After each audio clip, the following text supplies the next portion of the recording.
बच्चों, welcome to DKB tutorial. Dear student, अब इस वीडियो में हम बात करने वाले हैं स्मॉल जी और कैपिटल जी के बारे में। कुछ सीक्रेट बातें हैं ना, सबको नहीं पता होती हैं, आपको हम बताने वाले हैं, तो ध्यान से समझिएगा। और आप लोगों के हालचाल भी लेना भूल जाते हैं। चलो, याद आ गया हमें, सब लोग एकदम अच्छे हो, एकदम टकाटक हो। तो चलो स्टार्ट करते हैं। सबसे पहली हेडिंग हम लिखेंगे difference between g and G. Sir ये सर जी एंड जी का क्या मतलब है? एक बार स्मॉल जी है और एक बार कैपिटल जी है। डिफरेंस बिटवीन जी जी।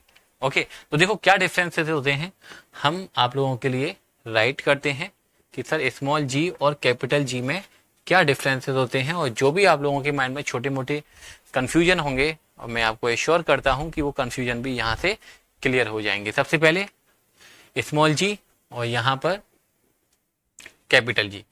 पहला पॉइंट, क्या मुझे बताओगे स्मॉल जी होता क्या है?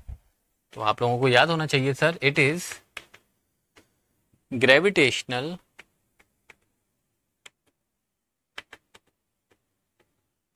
एक्सीलरेशन। ये क्या होता है सर? ये ग्रेविटेशनल एक्सीलरेशन होता है। और कोई मुझे बताओ कि बच्चों कैपिटल जी क्या होता है? तो कैपिटल जी के बारे में याद आना चाहिए आप लोगों को। It is universal. हमने आप लोगों को एक वीडियो में, पहला ही वीडियो था यहाँ पर यूनिवर्सल लॉ ऑफ ग्रेविटेशन बताया था, उसमें इसके बारे में बहुत डिटेल में बात की थी। It is universal gravitational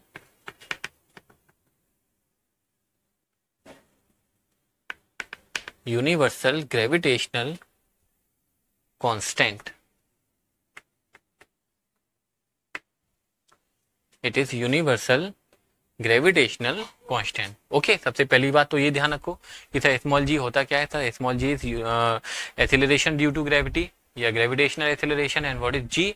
capital G, it is universal gravitational constant. आपको याद होना चाहिए इसकी जो एसआई यूनिट होती है, ओके एक्सीलरेशन है तो इसकी एसआई यूनिट क्या होती है? मीटर पर सेकेंड स्क्वायर।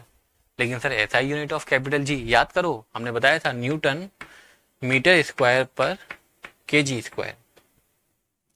थर्ड थिंग कि सर इन दोनों में और क्या अंतर है, आप लोगों को याद आना चाहिए बच्चों कि जो जी होता है ठीक है, it can be change.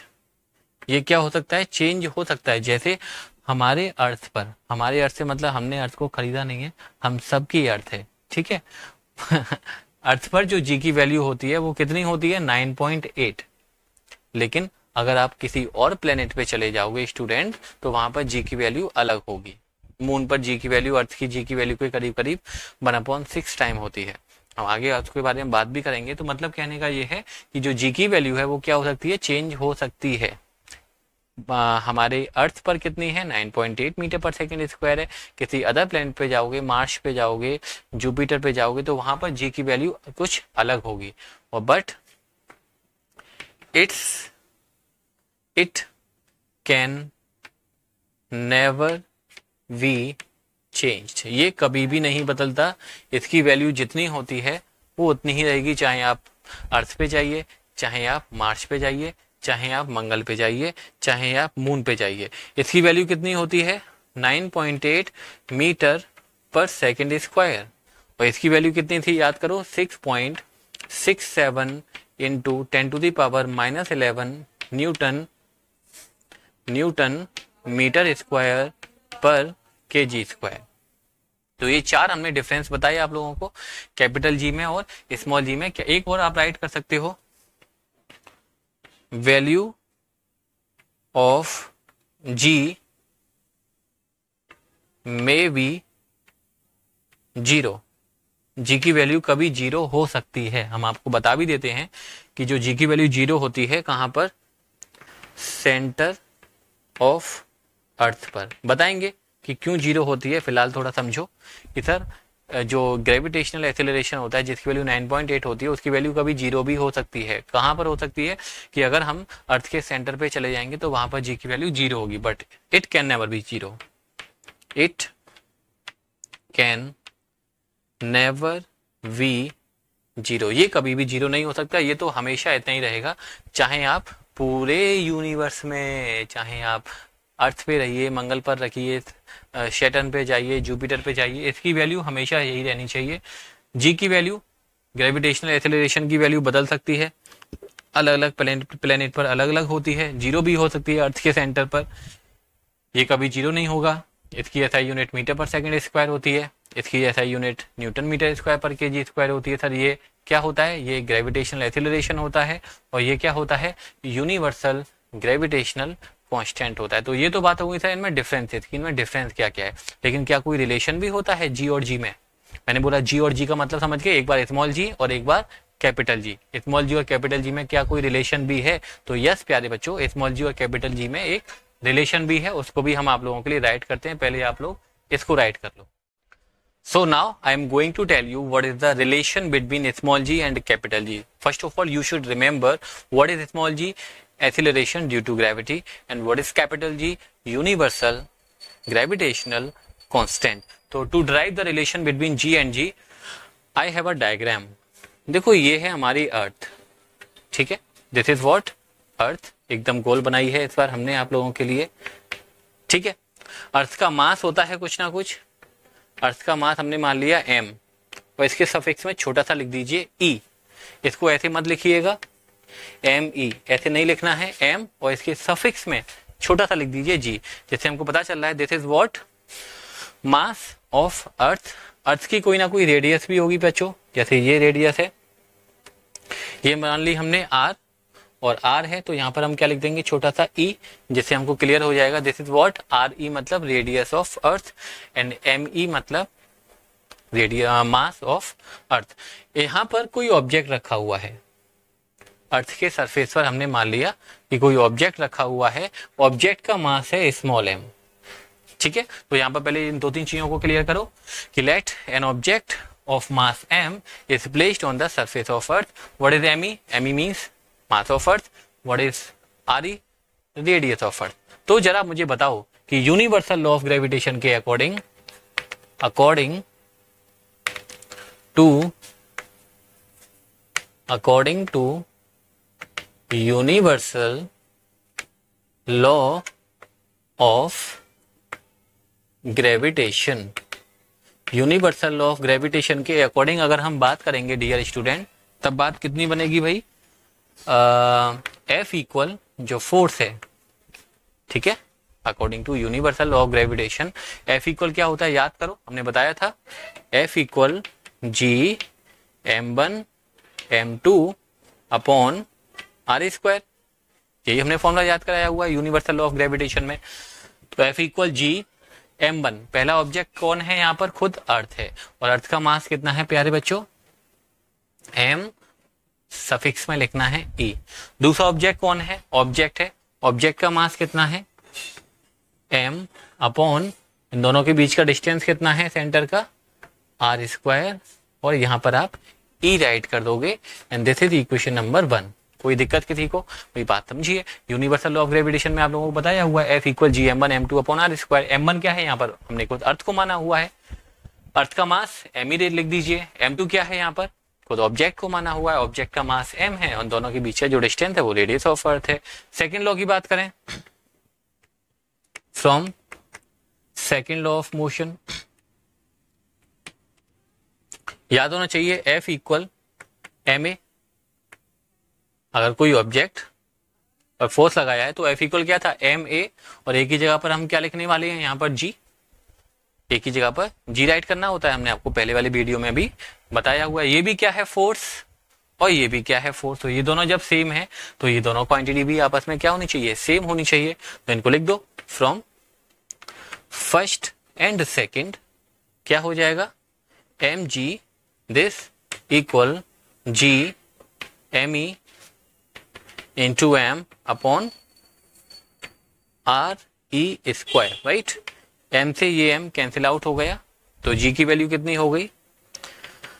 g m e upon r square e, ठीक है। तो this is the relation between small g and capital G। कोई पूछे आपसे स्मॉल g और कैपिटल G में रिलेशन क्या है, तो आप यही बात बता दीजिए सर। G इक्वल होता है G me upon r square. G universal gravitational constant, me आप लोग सब लोग जानते हो सर, मास ऑफ अर्थ होता है।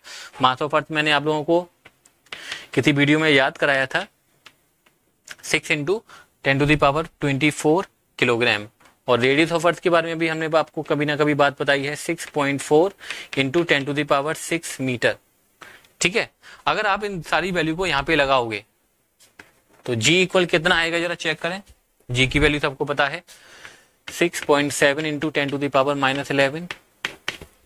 मास ऑफ अर्थ कितना है, 6 इंटू 10⁻24 अपॉन रेडियस ऑफ अर्थ कितना है, 6.4 इंटू 10⁶, और ये हमको 2 बार लिखना पड़ेगा, 6.4 इंटू 10⁶। जब आप इसको बच्चों सॉल्व करोगे, ठीक है, मल्टीप्लाई डिवाइड करके एकदम कैलकुलेट करके वैल्यू लेके आओगे, तब इसकी वैल्यू आएगी 9.8 मीटर पर सेकंड स्क्वायर। तो आप लोग सोच तो रहे होगे सर, जब आपने न्यूमेरिकल्स किए थे तब जी की वैल्यू बताई थी कि sir 9.8 metre per second square होती है, लेकिन वो वैल्यू आई कहां से, तो वो वैल्यू यहां से निकल के आई बच्चों, कि जी और जी में एक रिलेशन निकाला हमने, यहां से वैल्यू को सॉल्व किया तो पता चला कि जो जी की वैल्यू है वो कितनी है, 9.8 मीटर पर सेकंड स्क्वायर। अब एक बात और,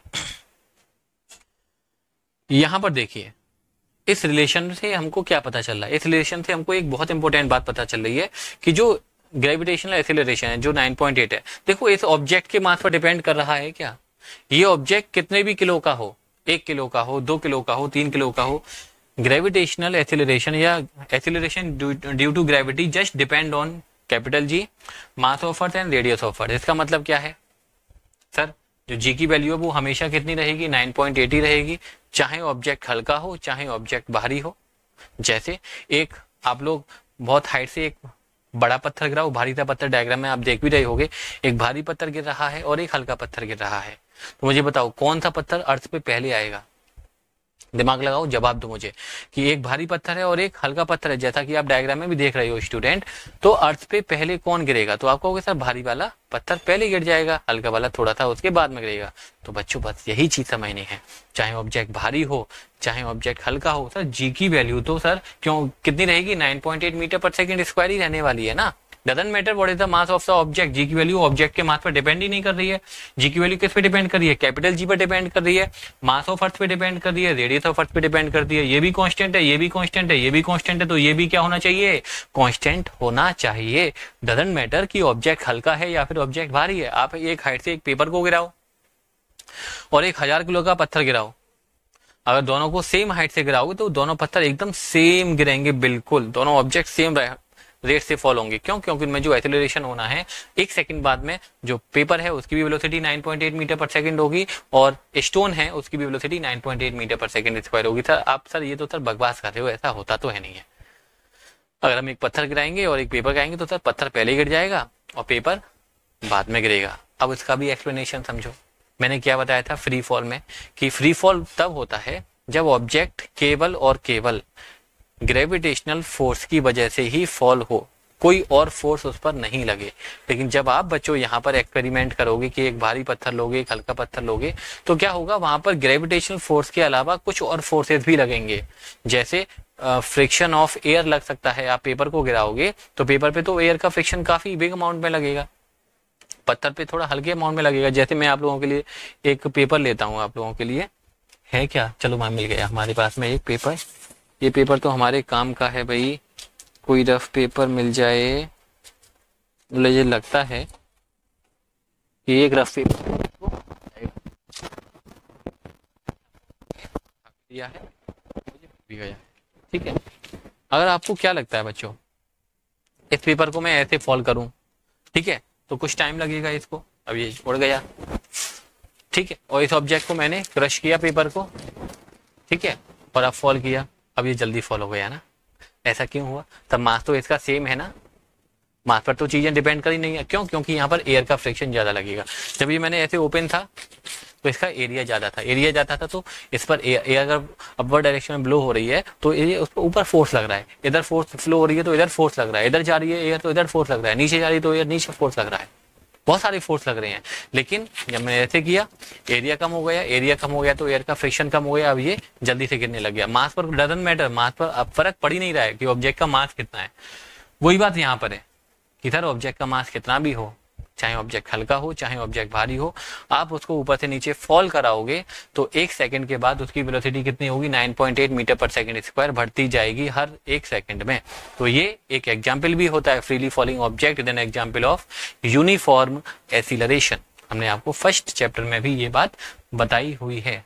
ओके, तो आई होप ये 2 बातें आप लोगों को समझ में आ गई होंगी कि सर स्मॉल जी और कैपिटल जी में क्या डिफरेंसेस होते हैं और स्मॉल जी और कैपिटल जी में रिलेशन क्या होता है। कभी आपसे मैं एक क्वेश्चन पूछूं कि prove that the value of small g does not depend on the mass of object, small g की जो वैल्यू है मास ऑफ ऑब्जेक्ट पे डिपेंड नहीं करती है, तो आप क्या राइट करोगे, तो आप इस रिलेशन को राइट करके दिखाना है और इस फॉर्मूले में आपको लिख देना है कि from this formula it is clear that value of g does not depend on the mass of object. Value of g depend on the